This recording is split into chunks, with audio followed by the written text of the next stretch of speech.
J'adore les vidéoprojecteurs plug and play. Jusqu'à ce que je me rende compte que l'image 4K promise ressemble plutôt à un 720p d'un YouTube mal connecté. Aujourd'hui, je remets l'église au milieu du salon. Trapèze automatique, lens shift, vobulation, qui fait quoi et qu'est-ce qui altère réellement la définition de l'image? Alors si on fait cette vidéo aujourd'hui, c'est notamment grâce à XGIMI qui nous a envoyé son vidéoprojecteur, le Horizon 20 Max. Vous allez voir, il répond à pas mal de ces questions, et je me suis dit que ça ferait pas de mal d'avoir une petite piqûre de rappel de comment ça fonctionne. Bref, je remercie XGIMI d'être le partenaire de cette vidéo et de jouer le jeu avec nous. La correction du trapèze automatique, c'est la grande nouveauté des vidéoprojecteurs modernes. Et faut bien dire que c'est pratique. C'est d'ailleurs une technologie qu'on retrouve notamment sur les vidéoprojecteurs d'XGIMI sous le nom de ISA. Ça regroupe l'autofocus, l'alignement de l'image, l'évitement des obstacles et la correction du trapèze. Et comme je l'ai dit, on retrouve ces technologies chez XGIMI, mais également chez les concurrents, et la manière dont ça fonctionne est toujours la même. En fait, quand on regarde de plus près le vidéoprojecteur, il y a des capteurs installés qui permettent d'analyser la forme de l'image projetée, et en fonction des déformations constatées, il déformera l'image numériquement pour rendre l'image parfaitement rectangle. Donc la démo se fait assez simplement, lorsqu'on met le vidéoprojecteur de biais, eh bien l'image se redresse numériquement pour devenir rectangle, mais surtout fait son autofocus pour être net. Cette technologie, ça a quand même marqué un changement dans le monde du vidéoprojecteur, puisque ça les rend plus accessibles. Tout le monde peut en acheter un sans se soucier de l'installation qui peut être fastidieuse. Mais pour être tout à fait honnête, il y a quand même un compromis à faire lorsqu'on utilise cet ensemble de technologies.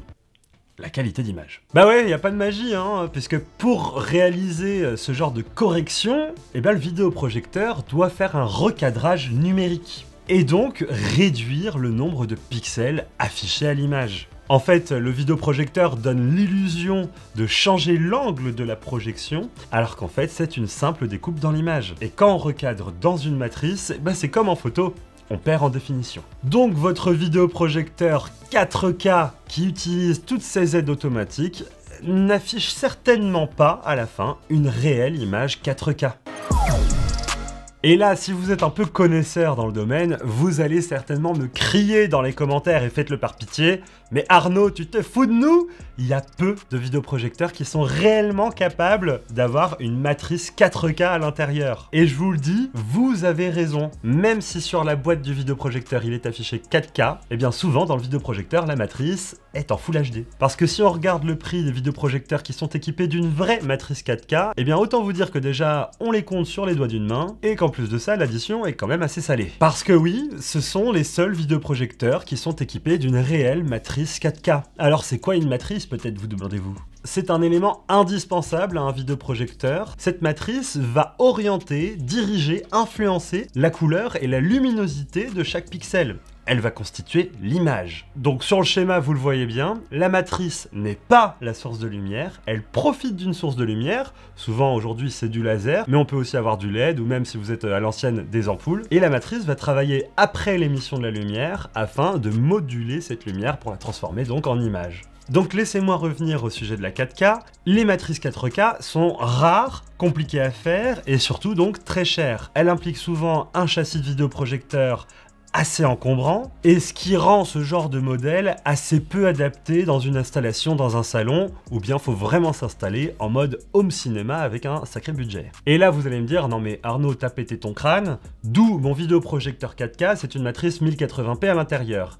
Il y a un twist dans tout ça, même dans ce vidéoprojecteur XGIMI qui est équipé d'une matrice 1080p, il y a une technologie qui permet d'émuler une image 4K à partir d'une matrice 1080p, et cette technologie s'appelle la vobulation. En réalité, le vidéoprojecteur est bien capable d'afficher seulement une image 1080p. Le truc, c'est que la 4K, ça demande d'afficher 4 fois plus de pixels. En fait, les ingénieurs ont pensé à se jouer de nos yeux. Et ils ne sont pas parfaits, puisque vous connaissez peut-être le phénomène de la persistance rétinienne. Vous regardez une source lumineuse, et si vous fermez les yeux ou que vous regardez ailleurs, ce point lumineux semble comme imprimé au fond de la rétine et peut persister quelques secondes. Grâce à ce fabuleux défaut de nos yeux, eh bien en affichant 4 fois une image 1080p sur 4 positions différentes de manière très rapide, eh bien notre cerveau n'y voit que du feu et on a tout simplement l'impression de voir une image en 4K. Alors vous en doutez bien, la technique derrière tout ça est absolument fantastique.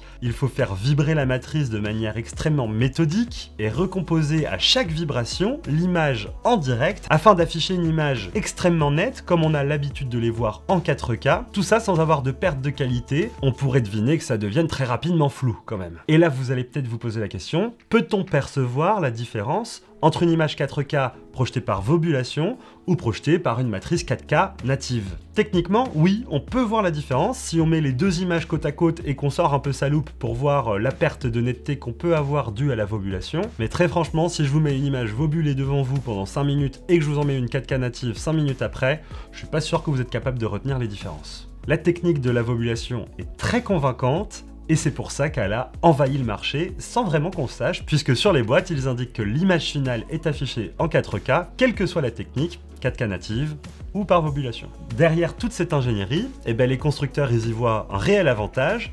Économiquement, ils utilisent une matrice 1080p qui est plus petite, qui chauffe moins et qui demande donc moins d'investissement dans le produit pour pouvoir vous le vendre moins cher à la fin, sans compromis réel sur le résultat. Bon, on en arrive au cœur de ce sujet. Lorsqu'on combine une image recadrée avec un trapèze automatique, plus en utilisant un vidéoprojecteur qui est une matrice à Vobulation, ben on peut quand même se dire, pas sûr que la 4K, on l'ait réellement à la fin sur son mur. Alors maintenant que vous avez bien compris comment tout fonctionnait, peut-être que vous êtes fan d'images et là vous vous dites « Attends, c'est une blague !» Et je mélange le trapèze automatique qui mange les pixels et j'y ajoute une matrice pas réellement 4K qui fait une Vobulation. À la fin, la promesse de l'image 4K, elle est quand même loin. Et j'ai envie de répondre « Vous avez raison !» Mais de l'autre côté, c'est vrai que la praticité et l'accessibilité au prix de ce genre de produit est quand même super intéressante. Parce que c'est pas donné à tout le monde de correctement installer un vidéoprojecteur à la maison. Le fait d'avoir des fonctions automatiques, ça rend ce genre de produit sacrément plus simple à utiliser. Mais, mesdames et messieurs, on arrive à un moment dans l'histoire du vidéoprojecteur grand public où des marques comme XGIMI promettent d'avoir une flexibilité à l'installation sans compromis sur la qualité d'image affichée.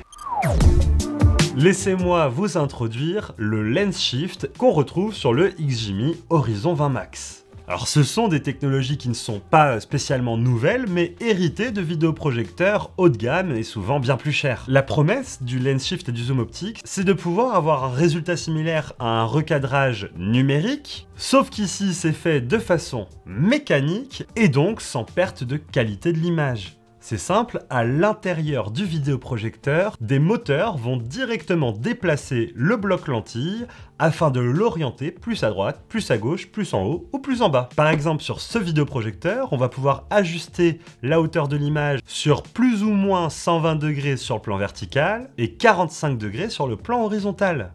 On place toujours le vidéoprojecteur face à sa surface de projection, mais c'est l'image qui se décalera sans que le vidéoprojecteur ait à bouger. Ça vous permettra de manière très précise de caler l'image exactement là où vous voulez la placer. Et de l'autre côté, le zoom fonctionne comme celui d'un appareil photo. Il permettra d'augmenter ou de réduire la diagonale d'une image sans avoir à modifier la distance entre votre vidéoprojecteur et la surface de projection. Ce qui permet par exemple sur ce Horizon 20 Max d'avoir un rapport de projection variable en passant de 1,2 à son minimum à 1,5 sur 1.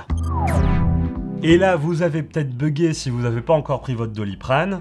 Qu'est-ce que c'est que le rapport de projection? Eh ben c'est vraiment une donnée fondamentale que vous devez étudier avant d'acheter votre vidéoprojecteur. En fait, c'est un rapport indiqué par le constructeur qui vous permet par la suite de calculer la taille de l'image obtenue en fonction de la distance entre le vidéoprojecteur et la surface de projection. Bah ouais, parce qu'on veut tous une image de 150 pouces avec seulement 2 mètres de recul. Et ça, c'est pas forcément possible, ça dépendra de la solution optique intégrée au vidéoprojecteur. Ça fonctionne de manière assez simple. plus le ratio est grand, plus vous aurez besoin d'éloigner votre vidéoprojecteur pour avoir une taille donnée de l'image, par exemple un 100 pouces, mais avec un ratio plus petit, il faudra rapprocher le vidéoprojecteur pour garder l'image de 100 pouces. Bon, je vous passe la formule mathématique pour calculer le rapport de projection par rapport à chez vous, mais sachez que je vous mets en description des liens pour trouver des sites qui permettent de calculer le rapport de projection selon votre configuration à la maison, et notamment celui de XGIMI, pour imaginer à quoi ressemblera l'image projetée dans votre salon grâce à leur vidéoprojecteur.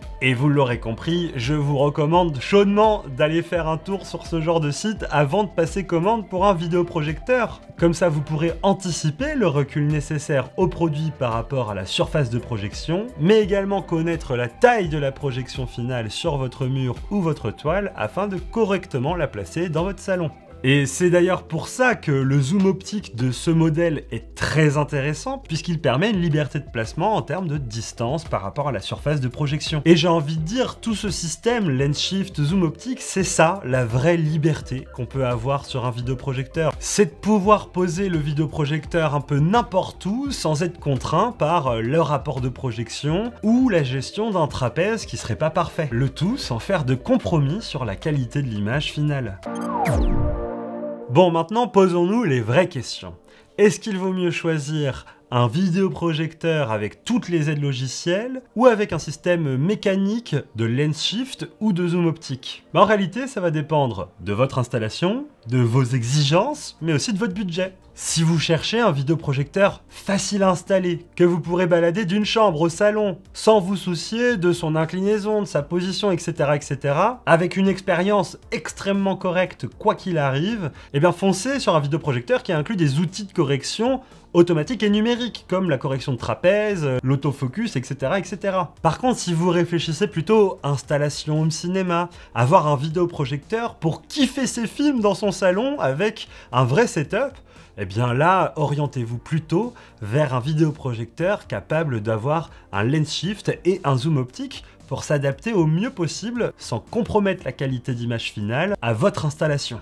Et si jamais vous êtes trop indécis, eh ben XGIMI vous propose le meilleur des deux mondes avec le Horizon 20 Max qui fait les deux. En vrai, c'est la grande particularité de ce modèle, presque exclusive j'ai envie de dire, comparé à des hauts de gamme qui ont le lens shift et le zoom optique. Ce modèle conserve tous les outils automatiques de placement de l'image. Autofocus, correction de trapèze automatique, évitement d'obstacles, alignement de l'image. Tout est là pour, si vous voulez l'utiliser de manière nomade, avoir une expérience confortable quoi qu'il arrive, mais il est également équipé pour pouvoir vraiment vous satisfaire dans une installation home cinéma. Mon conseil, c'est d'utiliser ce type de vidéoprojecteur dans une installation plutôt fixe à la maison pour pouvoir désactiver les options intelligentes de cadrage de l'image et profiter de l'image complète plein pot sur votre surface de projection, mais de pouvoir en profiter également lorsque vous avez envie de le déplacer dans votre maison et à ce moment activer les options intelligentes pour moins vous embêter quant à l'inclinaison ou au trapèze de l'image. Pour une utilisation ponctuelle, c'est moins utile. Mais c'est pas le seul atout de ce vidéoprojecteur. À l'intérieur, l'image est propulsée par un triple laser qui peut atteindre les 5700 ISO, ce qui vous permet de l'utiliser chez vous sans trop de soucis, même avec une lumière tamisée, vous aurez une image vraiment exploitable. Et si vous allez encore plus loin, avec notamment une toile technique sur laquelle vous pourriez projeter votre image, vous pourrez en profiter même presque en plein jour, quoi. Il est compatible avec tout un tas de normes, le IMAX Enhanced, le Dolby Vision et le bon HDR10+. L'autre avantage de ce vidéoprojecteur, c'est sa polyvalence. Avec l'intégration de Google TV et ses haut-parleurs Harman Kardon intégrés, vous pouvez le poser de manière nomade un peu partout et d'avoir une expérience très agréable quoi qu'il arrive. À titre perso, je vous conseillerais toujours d'acheter un système son qui ira avec, un système 5 points en tant qu'à faire pour pouvoir l'installer dans votre salon de manière fixe. Vous pourrez le brancher en optique, en HDMI ou même en jack. Bah oui, il faut que le son il soit au moins égal à la taille de votre image. Spectaculaire.